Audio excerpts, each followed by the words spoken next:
Evangelho segundo escreveu Marcos, capítulo 6, a partir do verso 1 eu irei ler até o verso de número 29.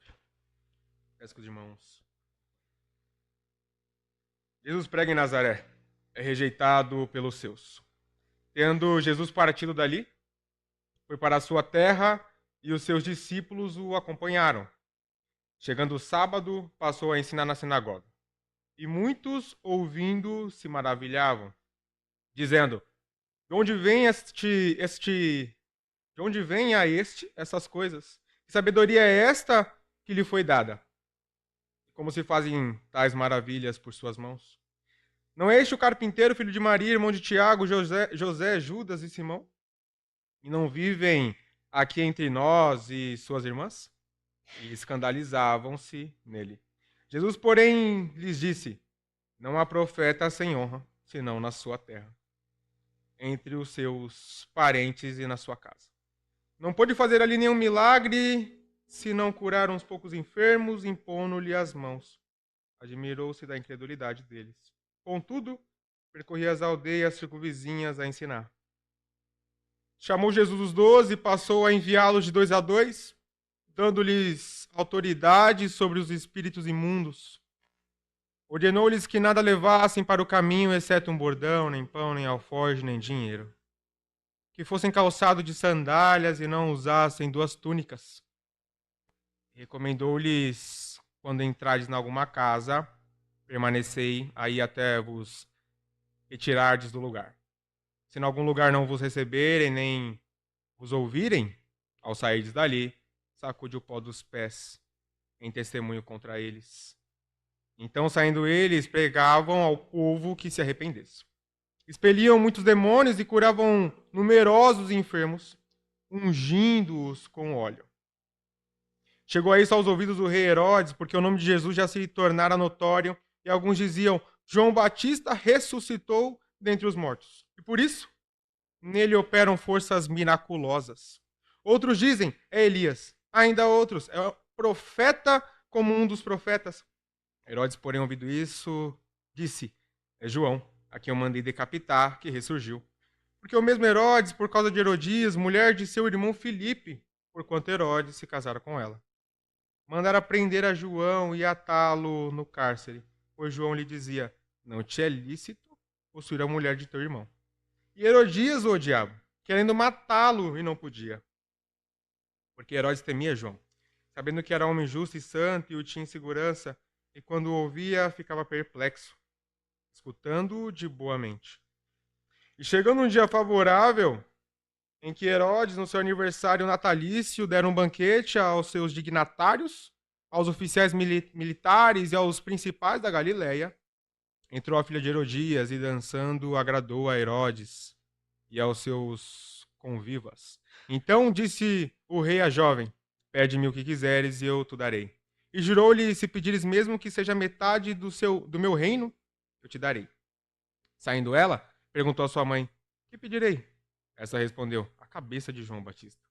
No mesmo instante, voltando apressadamente para junto do rei, disse: quero que, sem demora, me des num prato a cabeça de João Batista.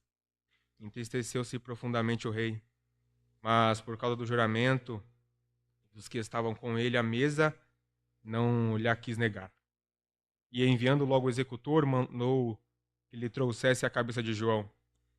Ele foi e o decapitou no cárcere. E trazendo a cabeça num prato, a entregou à jovem. E essa, por sua vez, a sua mãe. Os discípulos de João, logo que souberam disto, vieram, levaram-lhe o corpo e o depositaram no túmulo. Somente até aqui, irmãos. Uma rápida oração. Deus de graça, Deus de misericórdia, a sua palavra nesse momento foi lida. Esperamos no Senhor a sua intercessão divina, a sua providência, e que o Senhor possa nos conduzir a compreender as verdades desse texto e que possamos praticá-las, Pai. Nos abençoe nessa manhã, nesse devocional. Dependemos de Ti. Em nome de Jesus Cristo. Amém.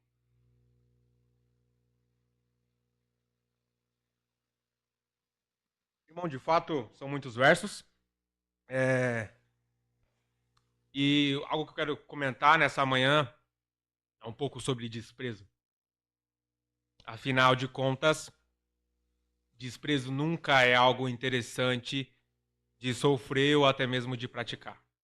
Então imagine você numa roda com seus colegas, amigos, conhecidos, e quem sabe você descobriu algo interessante, novo na sua semana e você quer compartilhar. E aí sempre há aquele ar de desprezo, sabe? Às vezes as pessoas não estão interessadas em saber da sua vida. E aí fica aquele ar de desprezo, e aí você começa a comentar, a falar. Daqui a pouco você percebe que ninguém está prestando atenção. Então a sua voz vai diminuindo o volume, daqui a pouco você já não está falando mais nada. E fica aquele sentimento de desprezo, descaso. Enfim, eu imagino que não é bom sofrer desprezo, nem mesmo praticar. E nesses versos aos quais foram lidos agora, a gente vai perceber pelo menos alguns desprezos que pode ocorrer, alguns partindo de nós e outros, quem sabe, nós recebendo. E é isso que a gente vai ver nesses 29 versos. Claro que são muitos versos e, como diz no linguajar teológico, filosófico, vamos tentar sintetizá-los aqui, né, como já estava me dizendo ali, e resgatar pelo menos algumas verdades, embora outras ficará para outro momento, claro. E aí eu separei em 3 blocos aqui, irmão, para ficar melhor a nossa compreensão, em 3 partes. E a primeira parte que eu separei é o desprezo com o sagrado, que vai do verso 1 ao verso 6. Então, o que ocorre? Tendo Jesus partindo dali, foi para a sua terra e os seus discípulos o acompanharam. Chegando o sábado, passou a ensinar na sinagoga e muitos ouvindo se maravilhavam dizendo: de onde vem aqui essas coisas? Que sabedoria é essa que lhe foi dada? E como se fazem tais maravilhas por suas mãos? Então, chegando o sábado, Jesus Cristo ele passa a ensinar a sua palavra, passa ali dar continuidade ao seu ministério. E o que ocorre é que as pessoas o conhecendo há muito tempo, ali da sua região, olha para ele e fala: mas esse daí não é Jesus? Mora ali, o carpinteiro, filho do fulano, da Beltrana, parente de não sei quem. O que ocorre é que as pessoas olham para Jesus e por conta de o conhecerem, aqui já vai o primeiro desprezo. Por conta de o conhecerem, o desprezam. Simplesmente porque ele é um tanto conhecido. E pensa comigo, Jesus ele caminha ali por cerca de 30 anos naquelas ruas de Nazaré. Por 30 anos demonstrando a sua irrepreensibilidade. O Google diz que existe essa palavra. Honestidade, caráter. E quando inicia o seu ministério, quando ele inicia de maneira prática, digamos, a partir ali, chega aos seus 30 anos, quando ele de fato inicia seu papel evangelístico, o que acontece? O menosprezam. O que ocorre é que o questionam. Duvidam da sua divindade. E eu me pergunto, será que aquelas pessoas que viveram ali com Jesus Cristo durante todos esses anos, vivendo ali a sua honestidade, a sua franqueza, a sua fibra de caráter, será que essas pessoas achavam que era comum toda essa fibra da pessoa de Jesus Cristo? Essa irrepreensibilidade. Será que eles imaginavam que era comum de um homem pecador como eles não ter pecado algum e ser tão santo? Porque embora Jesus começasse ali o seu ministério, Jesus Cristo nunca pecou nenhum desses anos. Então como é que essas pessoas convivendo com Cristo acham que é comum isso? Que quem sabe não é muito especial, ele não é o próprio Deus. Sabe o que ocorre, meus irmãos? É que por vezes, assim como essas pessoas, nós nos acostumamos com aquilo que é sagrado. Eles acostumaram com o que é sagrado. Eles acabaram acostumando com aquele que era santo. E aqui vai a primeira admoestação, a primeira reflexão a nós. Não vos acostumeis com aquilo que é sagrado. Ver a Cristo todos os dias não significa que ele é menos santo do que ele foi da primeira vez que você teve o primeiro contato com ele. E trazendo para os nossos dias, quem sabe é um pouco disso que nós vivemos, né? Alguns aqui se converteram há 5 anos como eu, outros há 10, outros há 20, alguns estão aqui de berço. Vivemos aqui uma vez na semana, 2, 3, 4, depende da semana, óbvio. E aí, quem sabe a gente, poxa, eu tô aqui há tanto tempo, eu vejo Jesus Cristo há tanto tempo, não é mais tão santo como da primeira vez ao qual me deparei com ele. Não se pode tornar, só porque é regular, não se pode tornar banal. Pelo menos não se dizendo sobre Cristo Jesus e sua palavra. O que ocorre, irmãos, é que às vezes a gente torna banal aquilo que agora para nós é comum. Já que nós estamos aqui há tanto tempo, já que eu venho aqui há tantos domingos, né? Eu já tenho um bom relacionamento com Cristo, agora ele já não é tão mais santo quanto daquele dia que eu me converti, então eu fui para Cristo e eu chorei, eu me emocionei. Devemos tomar cuidado com isso, meus irmãos. Não devemos tornar aquilo que só porque é diário, trivial, só porque é regular, banal. Aqui é a primeira admoestação, a reflexão que nós temos. Está aí um dos males da nossa atualidade, que agora percebemos que não pertence particularmente da nossa contemporaneidade. Eu tinha um colega, acho que no segundo ano do ensino médio, e ele era crente, fazia pouco tempo que eu já me convertido, e aí ele dizia assim, eu lido com Deus, com Jesus Cristo, com meu irmão, meu brother. Eu chamo ele de brother. A gente conversando na sala de aula assim, ele, assim, de igual para igual. Será mesmo? Só porque você ora um pouco mais do que você orava há algum tempo atrás, ou porque você compreende melhor um pouco a nossa teologia, ou a palavra de Deus, agora quando ela é exposta, então você compreende mais fácil. Será mesmo que Cristo se tornou banal? Será mesmo que ele é menos santo do que há 2000 anos atrás? Eu acho que não. Olha, se você é tão íntimo de Deus, de Cristo, amém por isso. De fato é isso, é por isso que nós estamos aqui, não é mesmo? Para orarmos, para nos santificarmos, ser santificado por Deus, mas não significa que à medida que você se aproxima mais do Senhor espiritualmente, então ele se torna igual a você. Muito pelo contrário. Quanto mais próximos, mais nós conheceremos, nós reconheceremos que somos pecadores e então que somos distantes dele. E pela graça, pela misericórdia, ele nos alcançou. Então, ao ser desprezado, o que Jesus faz? Parte dali. Ele faz o que ele recomenda aos seus discípulos: sacudam o pó dos pés. Imagino que Jesus sacudiu o pó e, como o texto diz, foi ensinar aos povoados vizinhos. Jesus ele foi desprezado e foi embora. Ele vai então pregar para mais pessoas. E Jesus ele anda ali por 30 anos e às vezes é isso, né? Entramos tantas vezes por essas portas que se tornou comum. Mas sabe o que é mais interessante, que talvez a gente possa resgatar também desses poucos versos que nós, no começo, aqui até o verso 6? É que quando Jesus Cristo ele é dado como comum, como trivial, como banal, que as pessoas não reconhecem sua divindade, o que ele faz? Ele se distancia. Qual que é a recomendação que nós vamos mais à frente rever, que ele dá aos seus discípulos? É que se for desprezado, então que vocês continuem, batam o pó, né, das suas sandálias e continuem. A questão é que quando você acha que você está muito próximo de Cristo, o que parece o que o texto está querendo dizer é, quanto mais você pensa que está próximo de Cristo, então você torna ele comum, você imagina que está mais próximo, mas na verdade Cristo está distante de você. É um processo contrário. Na nossa imaginação egocêntrica, a gente fala, olha, eu estou orando bem, eu estou lendo bastante a Bíblia diariamente agora, antes eu não fazia isso, agora eu estou fazendo.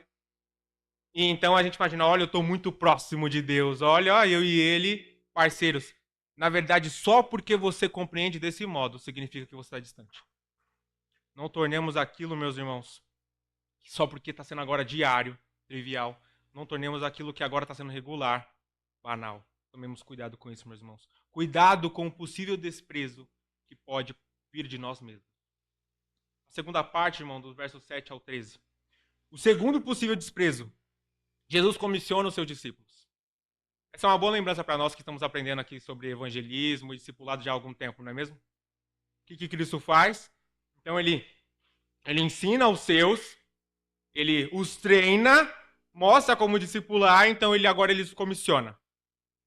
uma boa lembrança para nós, estamos aprendendo sobre isso, porque é exatamente isso que está ocorrendo e vai continuar ocorrendo, pela graça de Deus.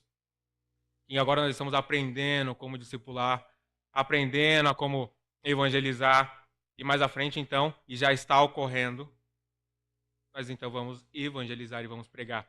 E isso vai ser cíclico, não é mesmo? Porque aprendemos como evangelizar, vamos evangelizar, e esses que serão os nossos discípulos, através do nosso discipulado em Cristo, o que vai ocorrer? Eles tornarão também discipuladores.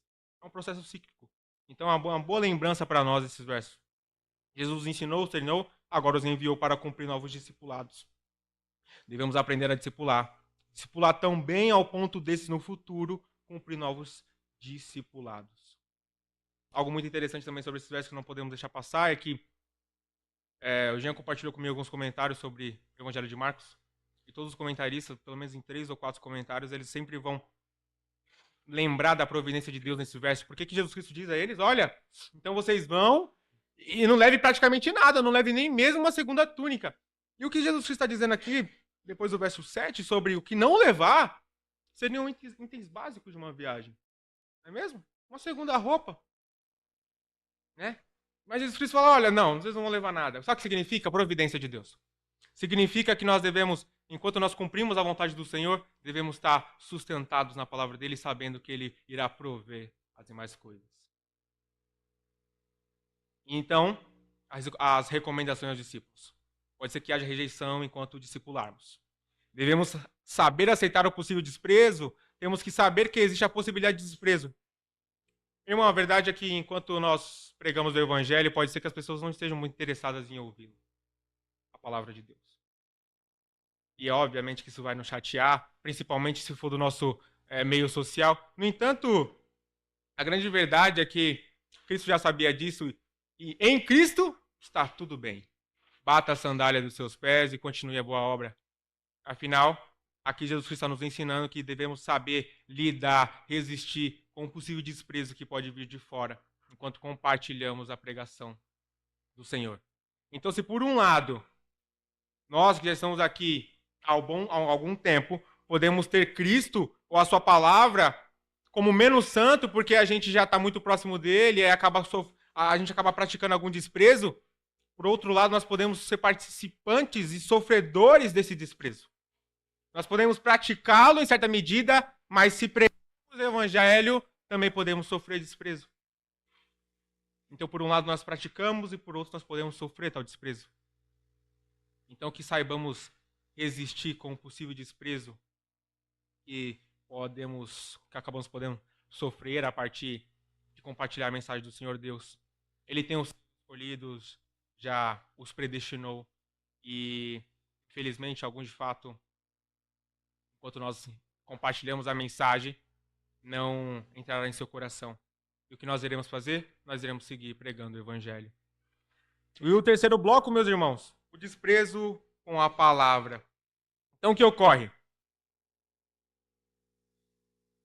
Herodes, ele acaba por mandar não só prender, em última instância, último momento, manda matar, decapitar João Batista.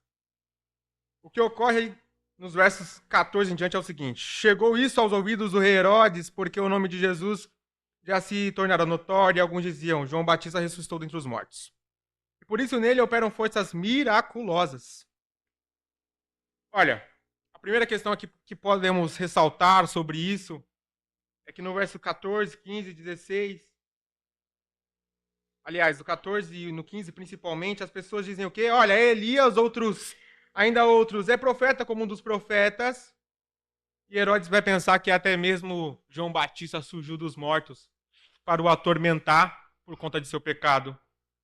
A primeira coisa que podemos refletir sobre isso, talvez, é o seguinte, que conforme a mensagem do Senhor Jesus Cristo ela é compartilhada, as pessoas podem perceber mais ou menos isso, né? As pessoas podem ter essa reflexão de que quem sabe é só mais um profeta, quem sabe é só mais uma vã filosofia, quem sabe é só mais uma vertente de pensamento, né? É o que as pessoas dizem aí. Se você fizer uma pesquisa aí, vai lá para o centro de São Paulo fazer uma pesquisa, muitos vão dizer que a Bíblia, dizem que é a palavra de Deus. Mas nem todos creem que é a palavra de Deus. Eles pensam que é só mais um livro, quem sabe com alguma sabedoria de fato, mas que não deve ser tão praticado assim, não tem tanta importância. Um tempo atrás,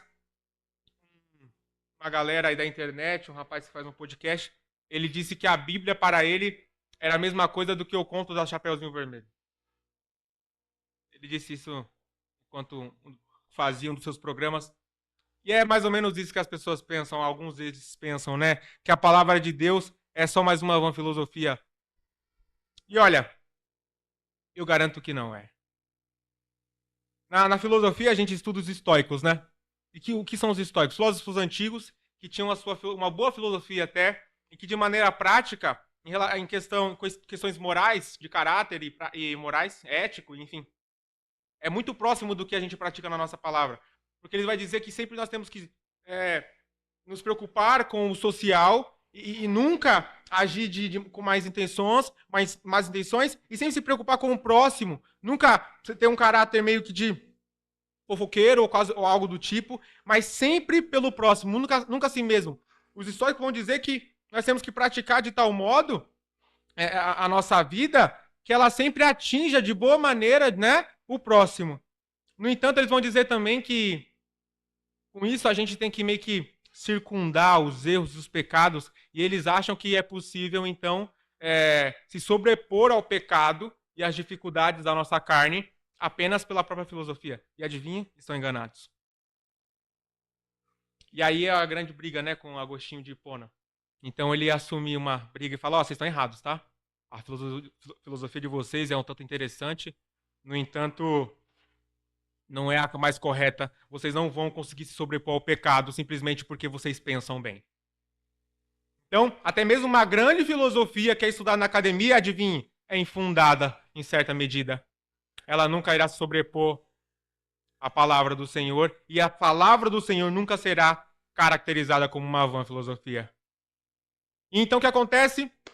Herodes, ele passa numa festa, num banquete do seu aniversário. A filha de sua nova mulher agora vem dançando, e quem sabe uma dança um tanto seduzente, ele acaba caindo nisso. E então, olha, me pede o que você quiser e eu farei. E ela pergunta para a mãe dela, mãe, o que eu devo fazer, o que eu devo pedir? E a mãe dela diz, olha, pede a cabeça de João Batista. Ele está aí anunciando nossos pecados, é melhor que acabar com essa festa. E ele não queria fazer isso. Por que Herodes não queria fazer isso exatamente? Porque a palavra vai dizer que ele admirava a João Batista. Enquanto João Batista pregava para ele escutava de boa mente, ele escutava perplexo. Sabe o que a gente pode aprender sobre isso, meus irmãos? Olha só, ele acaba por decapitar João Batista, não é? Mas ele gostava do pregador, ele achava interessante ouvi-lo. Mas adivinha, nem por isso mesmo ele assumiu o seu pecado e se arrependeu. Herodes pensava que Jesus era João, outros pensavam que era Elias. Por vezes, ao compartilharmos a mensagem de Deus, pode haver essa interpretação, que é apenas mais um modo de pensamento, que é apenas mais uma filosofia. Podemos perceber aqui que Herodes foi um homem perturbado pela sua própria consciência.